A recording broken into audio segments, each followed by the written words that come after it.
बिस्मिल्लाहिर्रहमानिर्रहीम। अस्सलाम वालेकुम। आज हम पीपीएससी लेक्चरर मैथ 2017 पार्ट 7 की तरफ चलते हैं, जिसमें हम सॉल्व करेंगे एमसीक्यूज़ 31 से लेके 35 तक। तो सबसे पहले हम एमसीक्यूज़ 31 को डिस्कस करते हैं। 31 एमसीक्यूज़ में हमारे पास है the volume of parallel pipe which side A B C. हमने पैरेलल पाइप का वॉल्यूम फाइंड करना है। इसमें हमें 3 साइड्स गिवन है ए बी सी। तो हमारे पास डिफरेंट ऑप्शंस गिवन है। तो यहाँ पे हमारे पास दो चीज़ें हैं कि वॉल्यूम क्या होता है। सबसे पहले पैरेलल पाइप क्या होता है और फिर उसके वॉल्यूम को डिस्कस करेंगे। तो सबसे पहले हम पैरेलल पाइप की डेफिनेशन को डिस्कस करते हैं कि पैरेलल पाइप हमारे पास इसकी डेफिनेशन क्या होगी। तो सबसे पहले हम डेफिनेशन को डिस्कस करते हैं। तो हमारे पास डेफिनेशन है पैरेलल पाइप कि पैरेलल पाइप हमारे पास क्या है।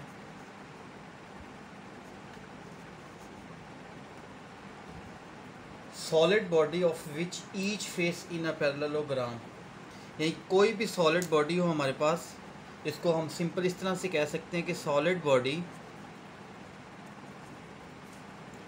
Of which each face is a parallelogram.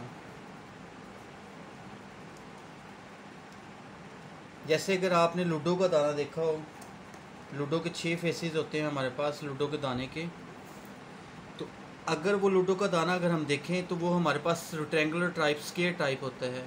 तो अगर वो हमारे पास पैरेललोग्राम बन जाए, उनको थोड़ा सा तिरछा कर दें उसको, तो वो पैरेललोग्राम बन जाएगा। तो वो हमारे पास सॉलिड बॉडी है। तो उसमें जो ईच फेस है अगर पैरेललोग्राम की शेप दे, और पैरेललोग्राम हमारे पास कौन सी शेप होती है, इस तरह की शेप हमारे पास पैरेललोग्राम होती हैं, जिसकी अपोजिट साइड्स तो हमारे पास इक्वल होती हैं। यानी ये साइड हमारी इस साइड की इक्वल होगी और ये साइड, लेकिन इसमें जो एंगल होता है वो 90 डिग्री नहीं होता। तो ये हमारे पास पैरेललोग्राम है।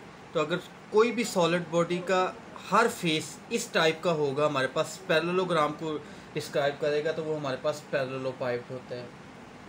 जबकि वॉल्यूम से क्या मुराद है, सेकंड डेफिनेशन थी हमारे पास वॉल्यूम। तो हम वॉल्यूम को डिस्कस करते हैं कि वॉल्यूम हमारे पास क्या है। तो वॉल्यूम हमारे पास होगा area of base time the height. Volume को हम वी से डिनोट करते हैं। वॉल्यूम हमारे पास वी है, वो हमारे पास बताता है एरिया ऑफ बेस टाइम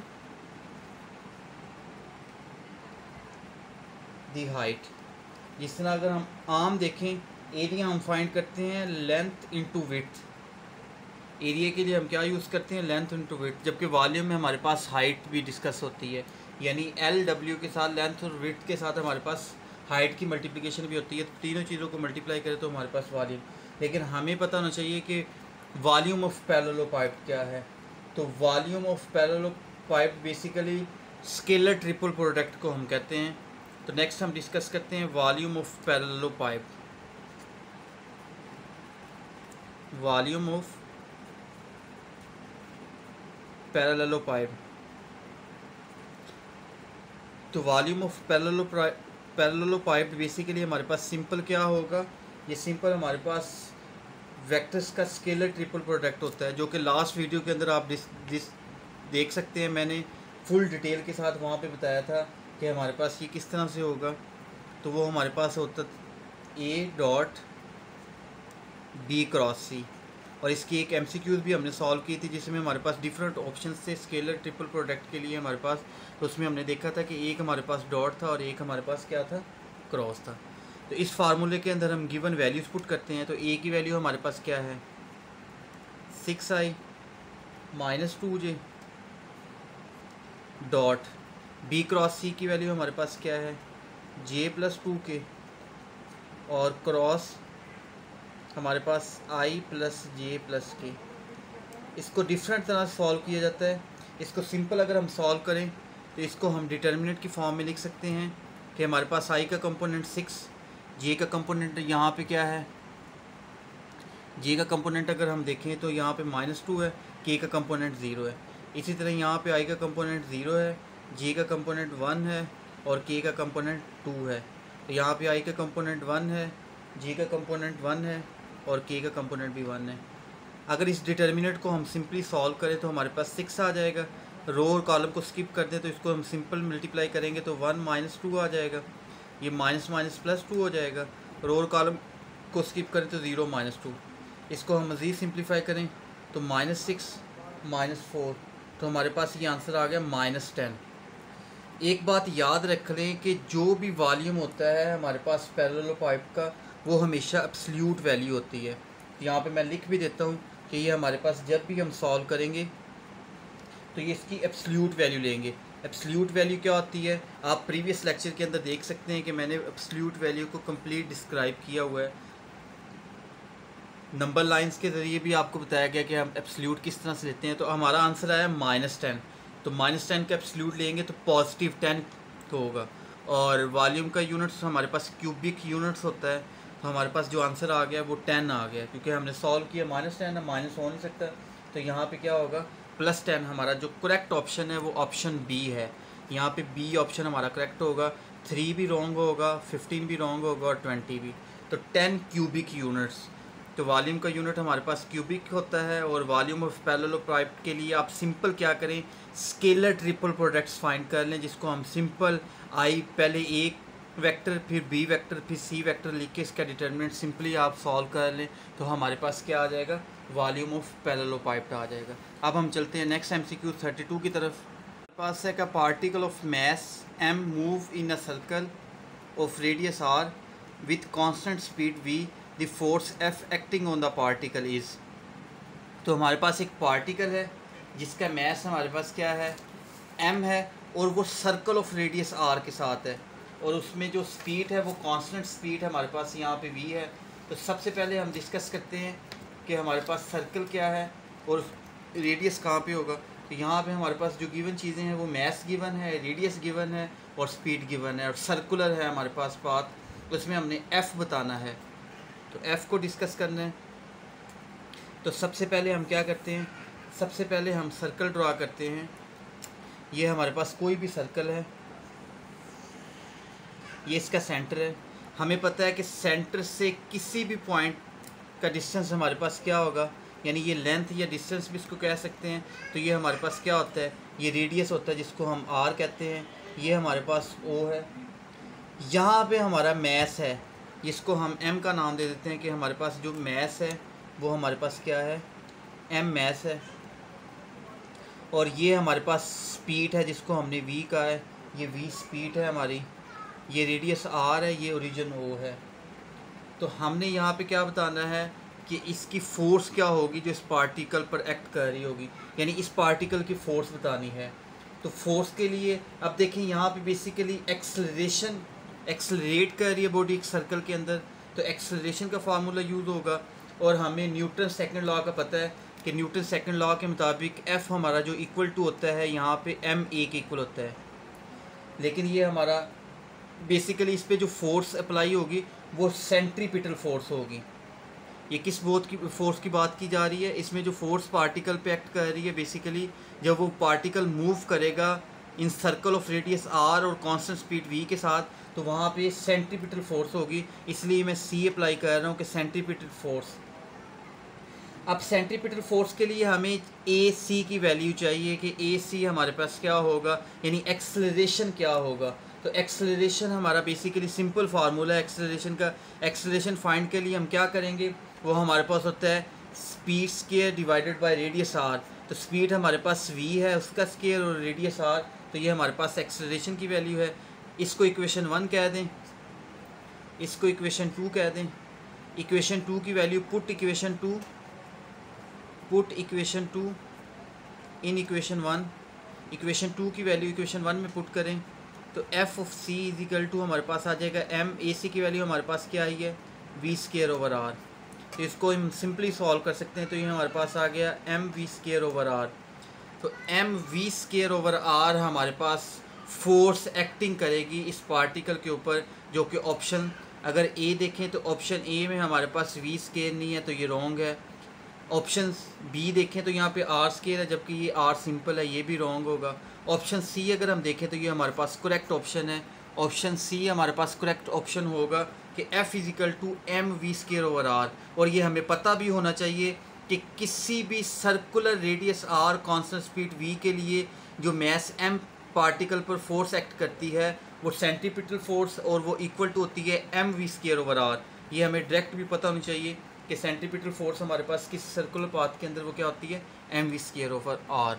अब हम नेक्स्ट MCQ की तरफ मूव करते हैं। MCQ 33 है कि moment of inertia of uniform solid sphere of a radius a and a mass m about diameter.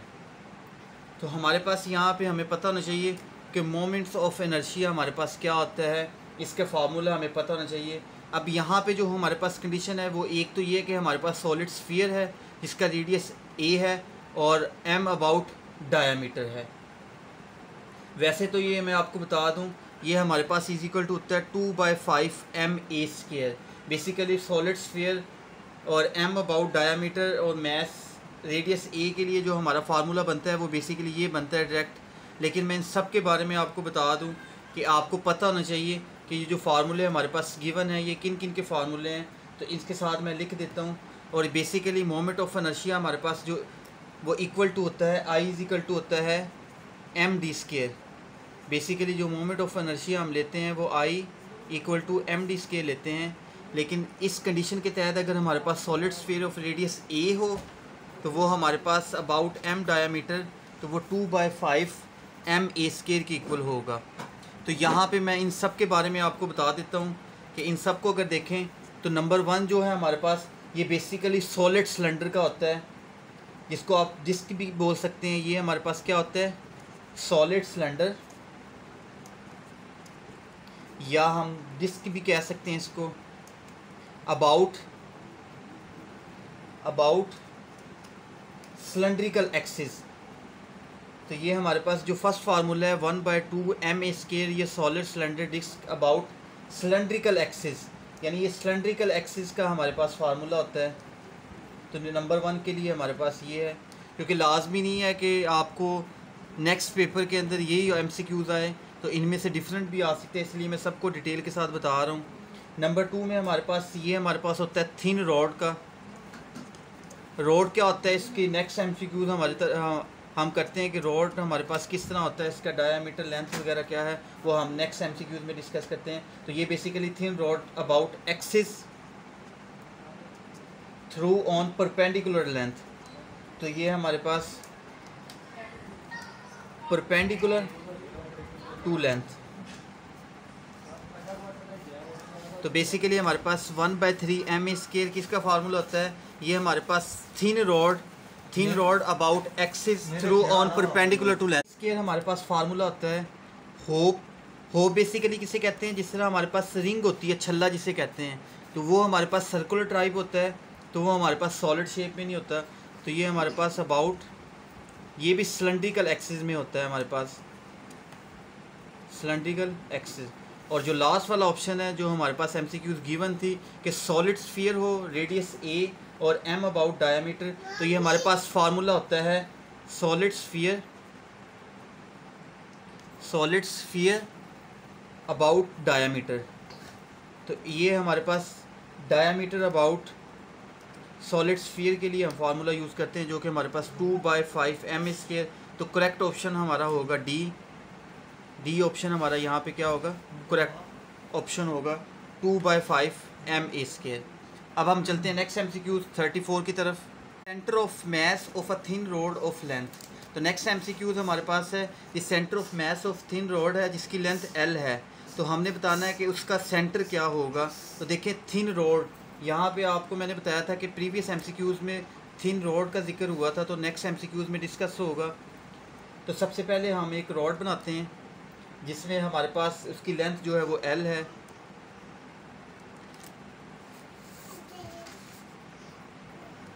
हमारे पास ये रॉड है, इसकी लेंथ हमारे पास जो है वो L है।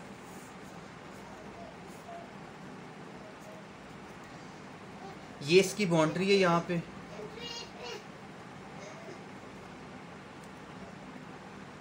तो सपोज कर लेते हैं कि जो मैस है ना हमारा, वो मैस हमारा यहाँ पे है, क्योंकि हमें एग्जैक्ट लोकेशन नहीं पता, वो हम फाइंड करेंगे। हम सपोज कर लेते हैं मैथ, अब हमें आइडिया नहीं है कि ये सेंटर में है, यानी L/2 है, L/3 है, L/4 है, तो इसकी जो लोकेशन है वो हमें इसका आइडिया नहीं है। और यहाँ से लेके इस मैस जो हमने बेसिकली लेंथ L के लिए मैस लिया है, उसमें जो हमारी लेंथ है वो उसको हम x कंसीडर कर लेते हैं, और ये हमारे पास m है जिसको हम dm से डिनोट करेंगे, जिसको हम dx भी लिख सकते हैं क्योंकि इसकी लेंथ हमने x मेजर की हुई है, तो इसको हम dx से डिनोट भी कर सकते हैं।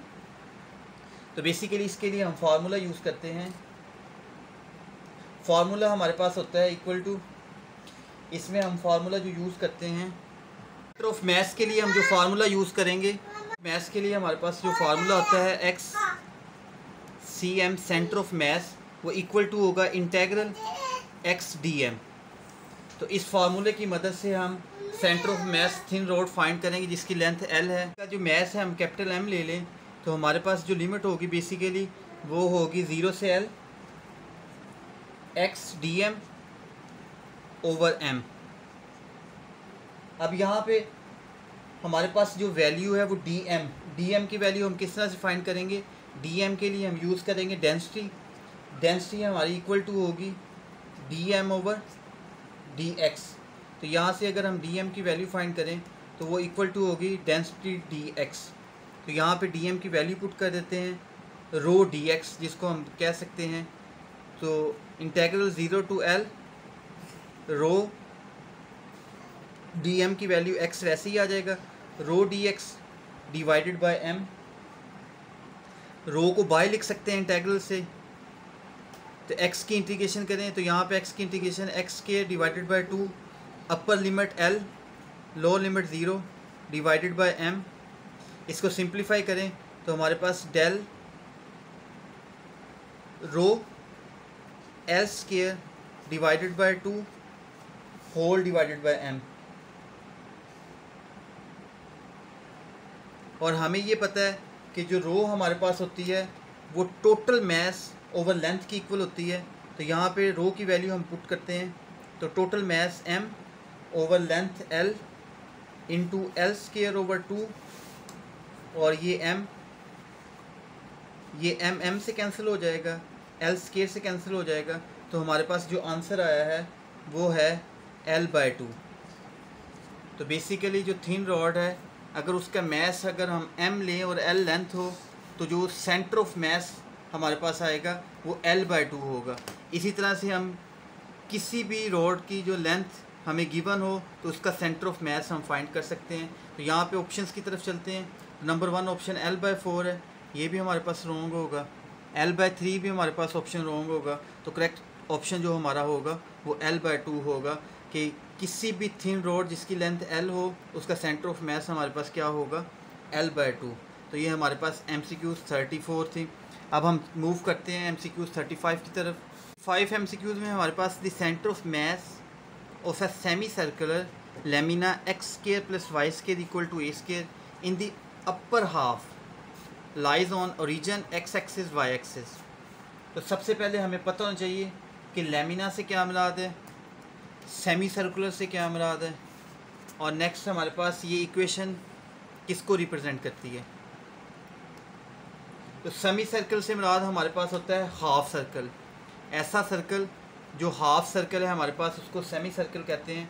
तो इसको हम लिख सकते हैं हाफ सर्कल। तो हमारे पास जो कंडीशन है वो बेसिकली हाफ सर्कल के ऊपर है। तो हम एक सर्कल ड्रा करते हैं जो कि हमारे पास हाफ है, और लेमिना से मुराद हमारे पास ऐसी बॉडीज़ होती हैं जिसकी थिकनेस जो होती है नीजिबल होती है। जिस तरह हमारे पास कागज़ है, कागज़ जो होता है उसकी थिकनेस हमारे पास क्या होती है, नीजिबल होती है। तो लेमिना से मुराद ये था। और x² + y² equal to a² हमारे पास इक्वेशन गिवन है सर्कल की, और जिसका सेंटर जो है वो रीजन है और रेडियस a है। इसमें अगर हम देखें बेसिकली हमारे पास इक्वल टू होता है x² + y² equal to r²। तो r² की जगह हमारे पास a गिवन है। तो इससे मुराद ये है कि हमारे पास जो रेडियस होगा वो a होगा। तो जो सेंटर है हमारा बेसिकली वो कहाँ पे है, ओरिजिन पे है। सेंटर हमारा जो है वो ओरिजिन पर है, और रेडियस उसका जो है हमारे पास वो a है। तो एक सर्कल हम ड्रा करते हैं जिसको हमने कहा था सेमी सर्कल। तो सेमी सर्कल हम ड्रा करते हैं क्योंकि हमारे पास एक्स के प्लस वाई एक्सिस, तो एक्स एक्सिस और वाई एक्सिस में हम इक्वेशंस को डिस्कस कर लेते हैं। ये हमारे पास एक्स एक्सिस है, ये एक्स प्राइम है, ये वाई एक्सिस है और ये हमारे पास वाई प्राइम है। तो सेमी सर्कल हमारे पास बेसिकली यहाँ पे एक सर्कल ले लेते हैं और उसने कंडीशन लगाई थी कि अपर हाफ के ऊपर आपने सेमी सर्कल लेना है। तो मैंने अपर हाफ के ऊपर हमारा जो गिवन कंडीशन के तहत सर्कल बना लिया जो कि आपको नज़र आ रहा है। अगर इस सर्कल की बात की जाए तो इस सर्कल का जो सेंटर है हमारे पास वो यहाँ पे है, जिसको हम ओरिजिन ओ भी कह सकते हैं। ये सेंटर है जो कि ओरिजिन पे है। तो इसकी इक्वेशन हमारे पास X square plus Y square is equal to A square है। तो इसका सेंटर ऑफ मैस हमने बताना है कि सेंटर ऑफ मैस बेसिकली क्या होगा। अगर इसको वैसे देखें तो इसको हम इस तरह सॉल्व नहीं कर सकते। इसमें हम बेसिकली क्या करते हैं, यहाँ पे हम रोड बना लेते हैं। अगर यहाँ पे रोड बनाए जाएं, फॉर एग्जांपल ये रोड है आपका, यहाँ पे इसी तरह सिमिलरली, तो अगर इस रोड के सेंटर की बात की जाए तो इस रोड का सेंटर जो हमारे पास है ये यहाँ पे होगा, यहाँ पे इनका सेंटर होगा और सेंटर गिवन कंडीशन के मुताबिक हमारे पास ए है। ये इसका सेंटर है वो बेसिकली हमारे पास गिवन कंडीशन के मुताबिक किसके इक्वल है, ए के इक्वल है हमारे पास। अगर हम इस तरह से देखें तो ये हमारे पास एक किस्म की रेक्टेंगुलर नज़र आ रही है। तो यहाँ पे हमारे पास अगर इस डायग्राम को देखें तो ये हमारे पास रेक्टेंगुलर शेप है। तो अगर इस रेक्टेंगुलर को देखें तो जो इसका सेंटर है वो पैरेलल टू है वाई एक्सिस। अगर अपर हाफ की बात की जाए तो एमसीक्यूज में हमारे पास यही था कि centre of mass of semi circle lamina इस कंडीशन के तहत अपर हाफ के अंदर इसका सेंटर ऑफ मैस किसके अलॉन्ग होगा, ओरिजिन के अलॉन्ग होगा, एक्स एक्सिस, वाई एक्सिस या नन ऑफ दी। तो अगर आप देखें जो इसका सेंटर है वो पैरेलल टू वाई एक्सिस है, तो इसका मतलब है कि हमारे पास जो भी centre of mess semi circle बनेगा अपर हाफ के अंदर वो किसके पैरेलल होगा, वाई एक्सिस। तो यहाँ पे जो करेक्ट ऑप्शन है आपकी वो सी है कि ये वाई एक्सिस में होगा। और इसका मैं आपको फार्मूला भी बता देता हूँ। इसका फार्मूला बेसिकली हमारे पास इजिकल टू होता है वाई इक्वल टू होता है 4/3 कैपिटल आर ओवर पाई। यानी इसको अगर हम सॉल्व करें तो इसकी इक्वेशन हमारे पास ड्राइव होगी जो कि Y is equal to 4/3 R over pi है। अगर इस सर्कल को हम सिंपल इस तरह से, जैसे ये अगर रॉड देखें तो हमने इस रॉड को बेसिकली किस टाइप में लिया है, इसको हमने वर्टिकली लिया है। हम हॉरिजेंटल भी डिस्कस कर सकते हैं। अगर हम किसी सर्कल में हॉरिजेंटल रॉड लें और वो अपर हाफ पे लाई करें और उसका बेसिकली हमारे पास जो रेडियस है वो ए हो, जैसे कि फॉर एग्जांपल यहाँ पे अगर हम डिस्कस करें तो यहाँ पे रॉड हमारे पास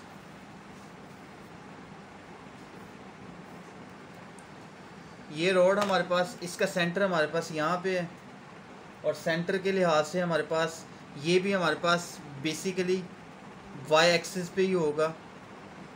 अगर आपका ये एक्स एक्सिस और वाई एक्सिस, तो the centre of mass of semi circle in the upper half lies on Y axis. तो करेक्ट ऑप्शन हमारा सी है।